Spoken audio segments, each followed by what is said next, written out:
Welcome to my vlog uli. Meron naman tayong tanggap dito, home service. Ayan ang pangalan. TCL. Ilang inches ba to? 40. So ang naging sira niya po,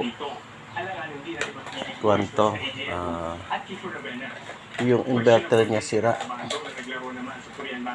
Kung mapapansin nyo, ayan.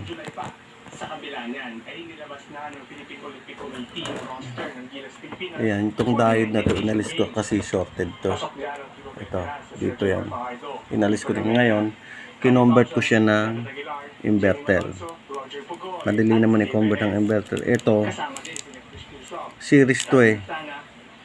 Naka-series to dun sa dito sa switch niya na to. Ngayon ginawa ko parallel na lang to, hindi na to series. Ang output nito is 75.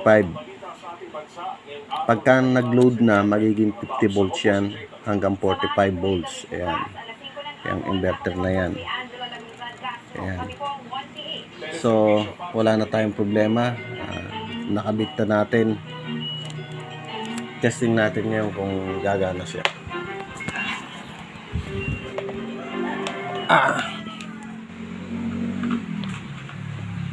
Yun. Yung po may ilaw na kagad siya kasi wala akong ginawang relay.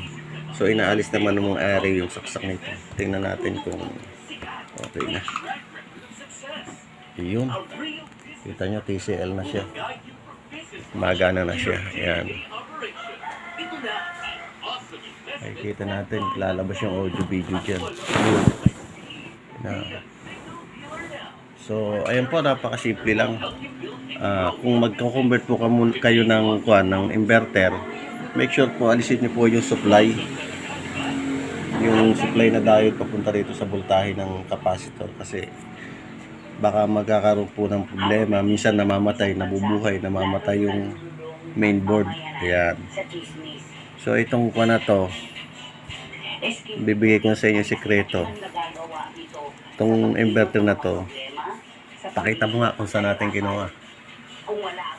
Yun o. Ayan. Ayan po. Ayan. Diyan ko kinuha ang inverter. Sana makatulong din po sa inyo to. O, ito yan. Ito yung laman. Ayan yan. Okay.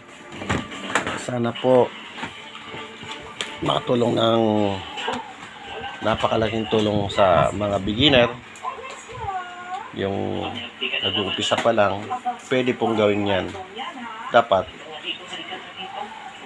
mag-testing muna kayo ng mga sira na pyesa bago